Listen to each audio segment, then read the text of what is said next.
शेतकरी मित्रो नमस्ते. कृषीभूषण R D Patil sir शेती तंत्रज्ञानांतर्गत आज दिनांक 17 मे रोजी आपण आळसंद या ठिकाणी आपल्या ग्रुपचे सभासद शेतकरी सुभाष जाधव सर यांच्या प्लॉटमध्ये आलेलो आहोत. सर नमस्ते. एकंदरीत आपले हे जे खोडवा आहे हा खोडवा किती दिवसाचा आहे? सरासरी 3.5 महिने. 3.5 का 2.5 महिने झाले, कारण फेब्रुवारी एंडला तुटला ना. फेब्रुवारी एंडला तुटला म्हटलं तर सर्वसाधारणपणे एक 2.5 आज 2.25 महिने झाले जवळजवळ. त्याला भूमी पॉवरचे गाळवणे आणि टोटल 3 फवारण्या झालेत. पुन्हा दिलेले म्हणजे युरियाची 24-20 जी मात्रा वगैरे सोडलेली आहे. एकंदरीत तुमची जी लागण होते ना त्या लागणीच स्वरूप आणि ह्याचं स्वरूप याच्यात काय बदल वाटतंय तुम्हाला?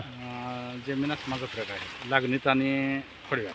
कारण आत्ता जर एवढा खट्ट उन्हाळा आहे, पण खट्ट उन्हाळ्यामध्ये सुद्धा पानांची ग्रीप, तेज, वाढ, खालून कोंब आणि एकंदरीत जी प्लॉटची जी स्थिती आहे ती अतिशय समाधानकारक आहे.